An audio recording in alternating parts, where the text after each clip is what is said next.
I want to take you somewhere for a moment. Imagine a room. It is not a dramatic room. It is actually very ordinary. There is a chair in it, and you are sitting in that chair. You have been sitting there for a while now, maybe years, and you are waiting. You are not sure exactly when you started waiting or how you ended up in this room, but something in you has refused to leave. Because you believe, somewhere underneath everything, that if you just wait a little longer, the door is going to open, and the person you need is going to walk through it. And they are finally going to say the thing you have needed to hear for as long as you can remember. That is the room I want to talk about today. Because I think more of us are sitting in that room than we ever admit, and I think it is costing us more than we know. This is week 3 of our May series on children, healing, and becoming. If you are just joining us, go back and watch week 1 and week 2 first, because this conversation builds on everything we have already laid down together. And if you have been here from the beginning, you already know this series does not do surface level, so get comfortable. This one is going to take us somewhere real. Subscribe, turn on your notifications, and let us go. Let me tell you about the waiting, not the obvious kind. Not the kind where you are literally sitting by a phone or checking your messages every hour hoping someone reaches out. I mean the quiet kind. The kind that has made itself at home in the background of your life so gradually that you stopped noticing it was there. It looks like this sometimes. You are doing well. By every visible measure, you are doing well. You have built things, you have grown, you have done the work. And yet there is this hum underneath it all, this low, persistent frequency that says it is still not enough. And if you are honest, if you trace that feeling all the way back to where it started, you find a person. One person, or maybe one version of one person. The one who looked at the earliest version of you and, whether they meant to or not, sent you a message that you were not quite enough, not quite worthy, not quite the thing they were hoping for. And you have been working ever since to prove them wrong. That is the overachiever who cannot stop. The one who gets to the top of one mountain and immediately starts looking for the next one because standing still feels like failing. It is not ambition driving them. Not really. It is something older than ambition. It is a child still trying to earn a verdict that was never given, or it looks like this. You are in a room full of people, and before you open your mouth, before you decide how to enter the conversation, you do a quick scan. What does this room need from me today? What version of me will be most acceptable here? And you adjust. You soften your edges, or you make yourself louder, or you pull back the parts of you that feel like too much. Because somewhere along the way you learned that your full unedited self was not safe to bring into every space. And so you wait. Every day, in every room, you wait for the signal that says you are allowed to be here as you actually are, or it looks like staying. Staying in something you know is not right for you. Staying in a dynamic that has taken more than it has given. Staying not because you have run out of reasons to leave, but because something in you is still holding on to the possibility that if this person finally comes through, finally chooses you, finally sees you and stays, it will mean something. It will close something. It will finally answer the question you have been carrying since long before this relationship even existed. And then there is the version that I think most people do not talk about enough. The conversation you rehearse in your head. You know the one where they finally understand what they did. Where they sit across from you and they do not make excuses. Where they look at you and say, I know I hurt you. I know I was not what you needed. I know you deserved better and I am sorry. You have had that conversation so many times in your own mind. You have felt the relief of it in your imagination. And part of you, the part sitting in that chair in that ordinary room, is still waiting for it to happen in real life. This is not weakness. I need you to hear that. The thing you are waiting for is not small. You are waiting for repair, for acknowledgement, for someone to look at your pain and say, yes, that was real, and yes, you mattered. These are not shallow needs. They are among the most human needs there are. The wound underneath the waiting is a real wound. The problem is not that you have the need. The problem is that you have given one specific person the power to be the only one who can meet it. And here is the part of the story I wish someone had told me sooner. That person may never come. Not because they are a villain. Not necessarily because they do not carry some version of love for you. but because some people simply do not have access to what you need from them. And I want you to really sit with that word. Access, not willingness, not even desire. Access. A person can genuinely want to do better and still not be able to. A person can love you in the only language they ever learned, and that language can still be completely inadequate for what you needed. I think about it like this. If you need milk and you walk into a hardware store, you can be deeply frustrated. You can feel the genuine ache of needing something that is not there. You can wait outside the door hoping that somehow, this time, they will have what you are looking for. But the store does not carry it. It is not a moral failing. It is not about whether you deserve milk. It is simply not what that store has. Some people are hardware stores, and you have been standing outside waiting for milk. Now here is what that means practically, and this is the part that changed something in me when I finally let myself see it. When you make your healing conditional on what that person does or does not do, you are putting your freedom on their timeline. You are saying, I will be okay when they come through. I will be free when they apologize. I will be able to move when they finally see it. And what that means in practice is that someone who has already hurt you gets to keep hurting you. Not actively. Not intentionally, maybe. But you have handed them a key they do not even know they are holding, to a room you built around yourself, and you are sitting inside it waiting for them to use it.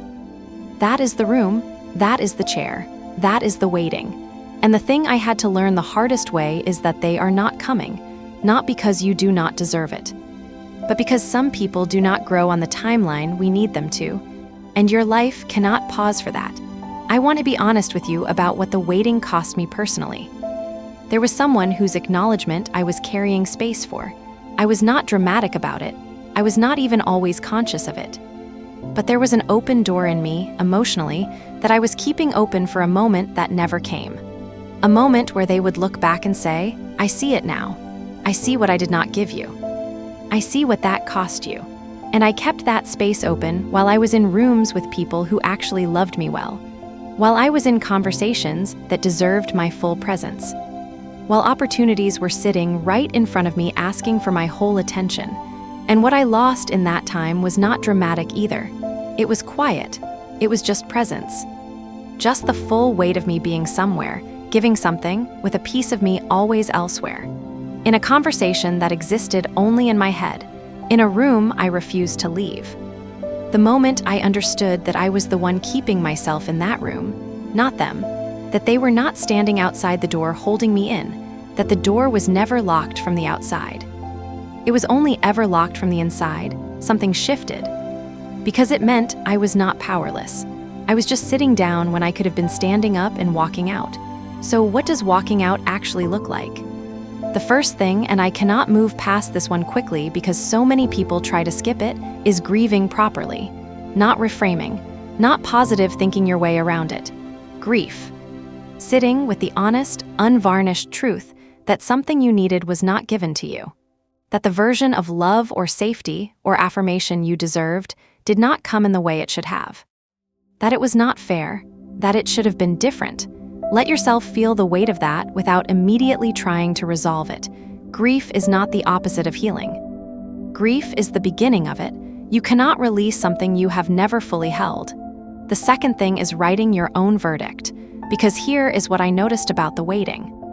It is not just about the other person. It is about the fact that we have outsourced the question of our own worth to them.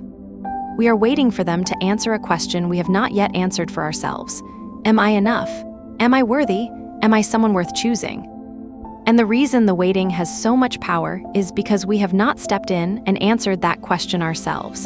So step in. Sit down with yourself and write in plain, honest language who you actually are. Not the version built for approval, not the performance, the real one, the one underneath all the waiting. Give that person a verdict. Make it yours. Not borrowed, not conditional, not something you earned by finally getting someone else to agree. Just yours. The third thing is giving the open loop somewhere to land. That conversation you have been rehearsing, the letter you never sent, the thing that has been living inside you unsaid. Find a way to get it out of your body and into the world in a form that does not require the other person's participation. Write the letter and burn it or keep it or read it to someone you trust.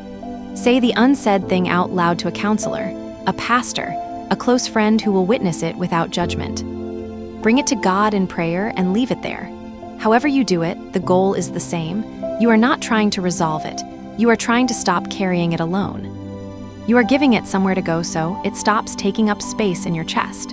The fourth thing is starting to live before you feel ready.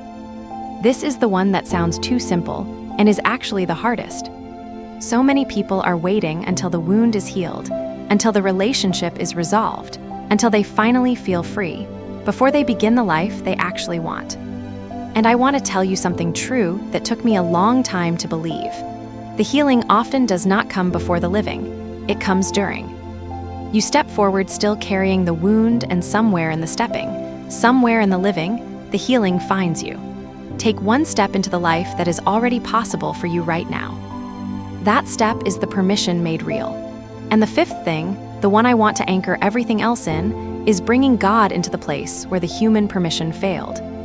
Because the deepest permission any of us needs does not come from another person. It comes from knowing who God says you are, not performance-based, not conditional, not dependent on whether the right person finally came through.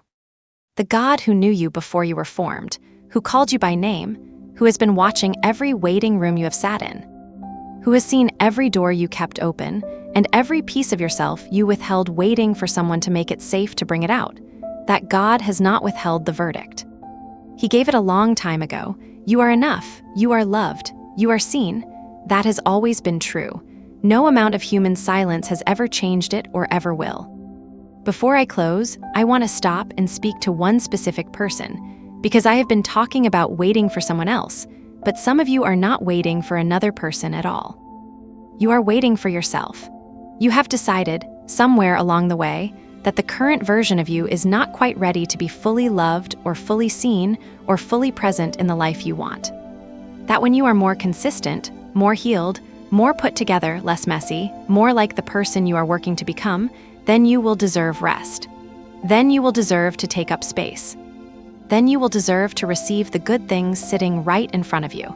And so you are waiting, in your own waiting room, guarding the door against yourself. I want to say this to you as directly as I know how. You do not have to earn the right to exist fully.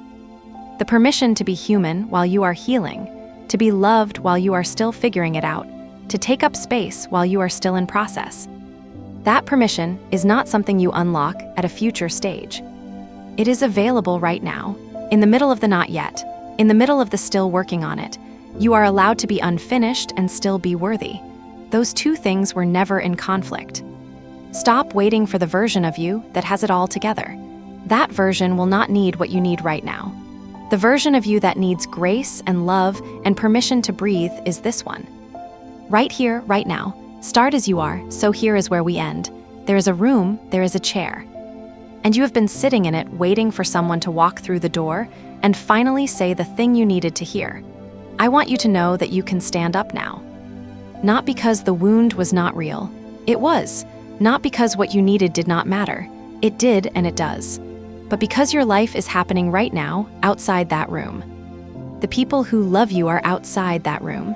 The calling on your life is outside that room, and you cannot be fully present in any of it while you are still waiting somewhere else. Permit yourself to grieve and still move, to feel and still go forward, to be unfinished and still be enough, to release what was never paid and still live fully and freely. That permission was always yours. It was only ever yours. If this video reached something in you today, please like it because it helps this reach someone who is sitting in their own waiting room right now. Subscribe if you're not already here. Share this with someone you love who needs to hear it. And drop a comment and tell me, what is one thing you are finally permitting yourself to do, to feel, or to release? I will be reading every single one. Come back next week. Week 4 is the final episode of our May series, and it is the one that brings everything home. I promise you it is going to be worth the wait. I am Ife, and I will see you in the next one.